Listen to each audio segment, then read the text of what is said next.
You taste chalky dust before you even see the enemy, and your mouth goes dry as the ground begins to tremble beneath your sandals. You lift your shield and realize the trembling is not thunder at all, but wheels, fast wheels, coming straight for your line. You tell yourself to hold, to breathe, to stay Roman, but then you catch the glint of metal where no metal should be, blades spinning at ankle height, eager to cut the living into pieces. And then the camera pulls back, and the scene becomes what it truly is. The Battle of Chaeronea, 86 BC, where Lucius Cornelius Sulla stands with a smaller army on Greek soil and dares an enemy force that looks like it could swallow him whole. This is not just a clash of soldiers, it's a collision of desperation and spectacle, discipline and fear, numbers and nerve, and it ends so violently that later generations struggle to describe it without the word massacre. By the time Sulla reaches this valley in Boeotia, he isn't marching with the comfortable certainty of a supported commander. He's marching with the weight of a political death sentence hanging over him because Rome, his Rome, has turned on him. The Senate and his enemies in the city have branded him a threat, an outlaw, the kind of man you don't negotiate with. That changes everything about how a battle feels, because a normal general can lose and retreat and live to bargain later. But an outlaw general has only one future that isn't execution, and it's victory. Every step into Greece tightens the rope around his neck, and every delay makes it harder to feed men who have already learned what hunger does to loyalty. To understand why Chaeronea becomes the moment where the impossible happens, you have to understand the war that drags Sulla here in the first place.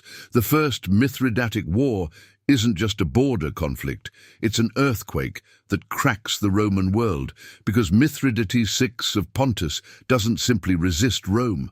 He humiliates it, challenges it, dares it to bleed in public. He has wealth, ambition, and generals who can raise armies from many peoples, and he has a strategic advantage Sulla does not. A coastline, a fleet, and the ability to bring reinforcements across the sea like a tide.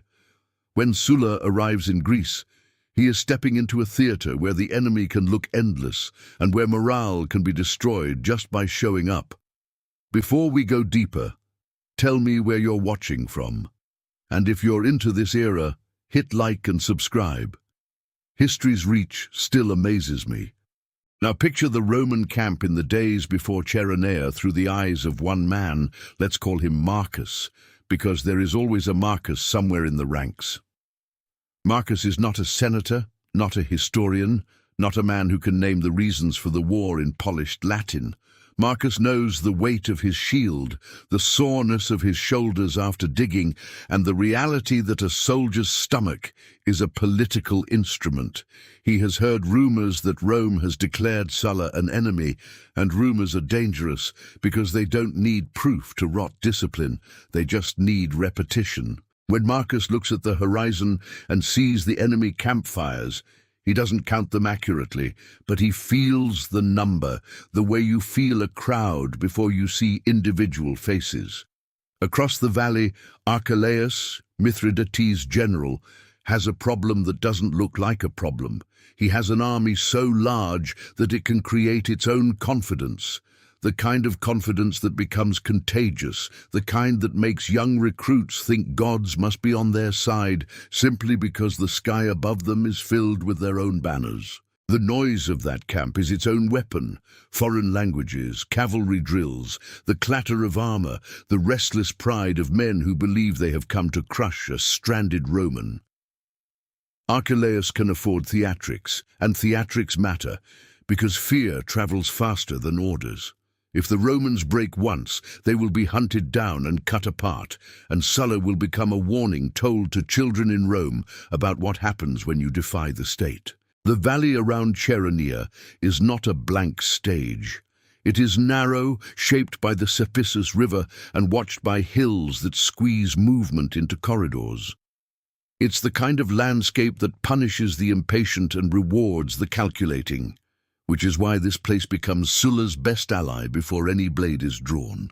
A massive army loves open plains, because open plains let it wrap around smaller forces like water around stone. A smaller army survives by denying that openness, by turning the battlefield into a funnel, by forcing the enemy to fight in a way that makes their numbers less useful. Chaeronea, perched near strategic high ground, offers exactly that kind of denial, if you know how to use it. Sulla does something that looks strange to men like Marcus. He slows the tempo. He does not rush into the glittering wall of enemies. He watches, he scouts, he sends men to probe the terrain like fingers searching for a weak seam. He understands something timeless about battle psychology. The first wave of fear is often the worst one, and if you give soldiers time to see the monster without being eaten by it, the monster shrinks. Days pass, and Marcus begins to notice that the enemy's size is no longer a shock, it's just a fact. Shock is paralyzing, but facts can be planned around, and planning is what keeps Roman formations from dissolving into terror. Then comes the first major twist, the kind that feels like a secret door opening in a corridor you thought was sealed. Above the battlefield stands Mount Thorion, a height that controls vision and movement, a place where scouts become kings because they can see everything. Archelaus sends troops to occupy it because that is the obvious move of a commander who expects a straightforward fight. Sulla, instead, looks for what isn't obvious, a path, a weakness, a human point of failure in what seems like solid control. He finds it not in a map, but in people, in locals who know the land the way a shepherd knows the mood of weather. Two citizens of Chaeronea guide Roman troops along a hidden route, and in the dark, the climb becomes a silent wager. If they are discovered, they will die alone on a slope. If they succeed, they will steal the battlefield's eye. When dawn comes, the effect is immediate and brutal. The enemy detachment on the height wakes not to an approaching threat, but to the shock of Romans already there, close enough to kill, close enough to turn confidence into panic. Men stumble, shout, try to form lines while half asleep, and those first messy seconds are everything. Some are driven downhill, crashing into their own formations below, carrying confusion like a disease into the heart of the larger army. Marcus hears the news ripple through the Roman ranks, and it changes his posture. It changes the weight of his shield. It's not that he suddenly believes he cannot die, it's that he suddenly believes the enemy can be made to bleed first. Archelaus now faces an uncomfortable truth. The smaller army is dictating tempo. That's the kind of insult that tempts commanders into overreaction, and overreaction is where big armies begin to waste their advantages. Archelaus decides to strike hard and early, to restore dominance in one crushing image that soldiers will remember more than any tactical nuance. He chooses the scythed chariots, machines designed not just to kill but to terrify. Wheels that carry blades like harvesting sickles, meant to slice legs, rupture formation, and turn disciplined men into scattered prey. They are weapons of theatre, and theatre can win battles before infantry ever meets. But scythed chariots are only terrifying when they behave like a storm, and storms require space to gather momentum. The ground must be right, the distance must be long enough, the charge must be fast enough, that the victim's brain screams inevitable. Archelaus, whether impatient or misled by his own confidence, launches them without the perfect conditions. The chariots come, and for a heartbeat, Marcus feels the old fear surge up, the animal part of the mind that wants to bolt. Then the Roman line does something that looks impossible. It opens, not in collapse, but in deliberate corridors. The chariots thunder through empty lanes where there should have been bodies, and suddenly they are no longer a blade cutting a formation. They are isolated targets, rushing into a trap that closes behind them. This is where the battle's tone changes from spectacle to slaughter. Roman light troops and cavalry strike at the chariots as they pass, wounding horses, dragging drivers, turning the elegant threat into a twisting mess of frightened animals and broken wood. Horses do not care about banners, they care about pain. They rear, they wheel, they crash back into their own side's infantry, and now Archelaus' greatest psychological weapon becomes the of chaos among his own men. Marcus sees enemy soldiers stumble away from their own chariots as if fleeing a curse. He begins to understand the cold genius of Sulla's plan. If you can make the enemy fear their own tools, you have already begun to win. Sulla does not waste the moment. He orders an advance, and the Romans move like an iron door swinging shut. They do not drift forward as individuals chasing glory. They go as a pressure front, shields overlapping, bodies pushing, discipline turning fear into force. The enemy infantry, mixed in quality and cohesion, tries to respond, but the earlier disruption has already done damage. Long spears are deadly at the right distance, but Romans specialize in stealing distance, collapsing space until the spear becomes awkward and the short sword becomes king. Marcus is close enough now to smell sweat and fear that is not his own, close enough to see eyes widening as a line buckles. He drives forward because the man behind him drives forward, because the man beside him drives forward, because the whole line has become a single organism that only knows one direction. Archelaus' next move is the move of commanders who refuse to accept that their best punch missed. He tries to envelop. A larger army always dreams of the same ending. The smaller force surrounded, attacked from multiple sides, collapsing into a knot that can be butchered. The pressure shifts toward one Roman flank, and for a moment the danger returns like a wave. Marcus can feel it even if he cannot see it clearly. The rhythm of battle changes, the shouts sharpen, the formation tightens as if bracing for a shove. This is the second moment where Chaeronea could have become a Roman tragedy, where victory at the center could have meant nothing if the flank breaks. Sulla answers not with speeches but with presence. He rides toward the threatened area, and that movement matters because in ancient warfare, the commander's body is a signal flare. It tells soldiers where the line is supposed to hold, and it tells them something else too. You are being watched by the one man whose judgment can make your future either reward or shame. But Sulla's presence is not just emotional, it is structural. He has held back a reserve, troops not yet committed, men whose role is to restore balance at the moment imbalance becomes deadly. When Archelaus presses, the reserve hits back, and the encirclement attempt begins to fold in on itself. The hunter's arms, reaching to grasp the Romans, are suddenly struck at the elbow. This is the third spike, the most human one, because it's the moment where thousands of men collectively realize that a battle is not a contest of bravery alone. It is a contest of decisions made minutes earlier, decisions you cannot undo once steel meets flesh. Archelaus' army, so impressive when it arrived, begins to behave like an overcrowded room on fire. Men push without knowing why. Units retreat because they think others are retreating. Officers shout contradictory commands, and the noise becomes meaningless. The narrowness of the terrain now acts like a cruel hand closing around the larger force, because when too many bodies try to move in too little space, the first people to die are often not the slowest, but the unluckiest. The valley becomes a funnel, and the funnel becomes a trap. Marcus sees the moment the enemy line becomes something else. It stops being a line. It becomes a crowd. He had feared a crowd at the start, feared its size, feared the idea that he could be erased by it. Now he sees the weakness of a crowd in battle. Crowds do not turn well, do not coordinate well, do not retreat well. When a crowd breaks, it breaks everywhere. And suddenly the Roman sword is not fighting a formation, but cutting into panic.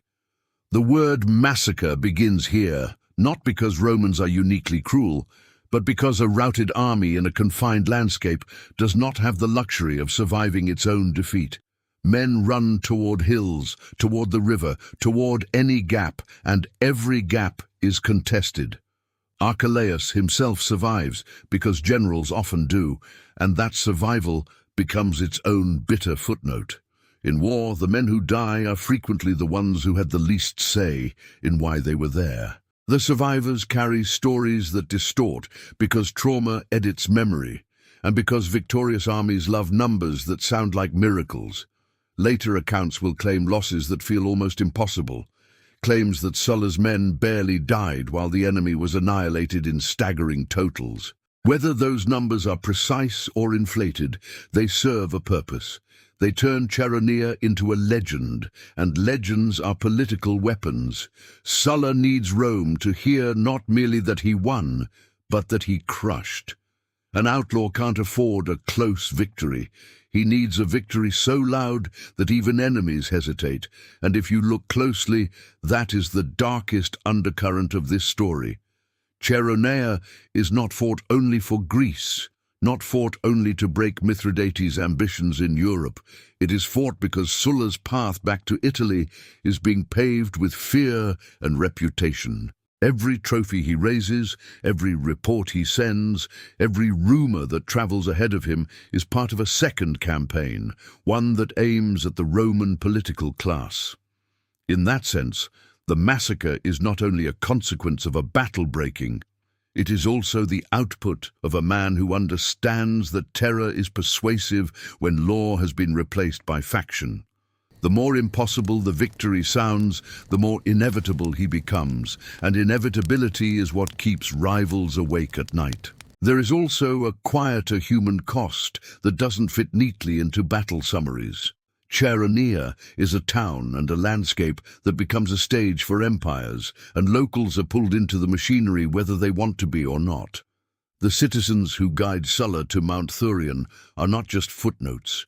They are people making a choice that could get them killed by the losing side and could brand them traitors in the eyes of neighbors. Their decision shapes the battle's opening, and yet history rarely lingers on what happens to people like that afterward. Did they receive rewards? Did they receive vengeance? In a world where armies pass through like weather, sometimes the worst consequence of a choice is that you have to keep living with it after the banners move on. When the fighting ends, the battlefield does not feel like victory to the men who walked through it. It feels like exhaustion with a pulse. The dead do not look heroic, they look heavy. The wounded do not sound noble, they sound like animals caught in traps. Marcus sits when he can, drinks when he can, and tries not to look too long at the ground where the dust has become darker. He knows he survived something enormous, something that will be told in taverns and triumphs, but survival does not erase the images that stick like pitch.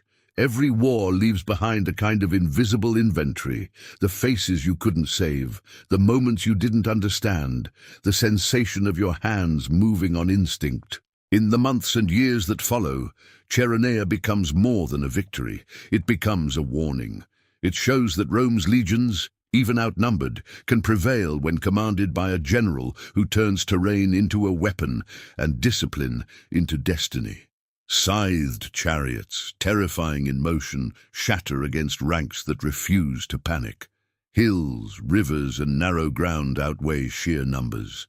But the deeper lesson is darker. A Roman commander with loyal troops can operate beyond the Senate's leash, fund war by any means necessary, and convert battlefield triumph into political power. That truth marches home with Sulla.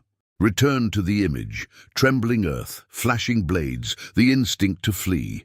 Chaeronea endures not because strategy defeated numbers, that is too simple, but because necessity forged ruthlessness into brilliance. Sulla wins because he cannot afford defeat. The enemy collapses, Rome celebrates, and a masterpiece of command is carved into memory. Yet beneath the glory lies a quiet cost. The road back to Rome is paved with victories like this, and the Republic will one day pay.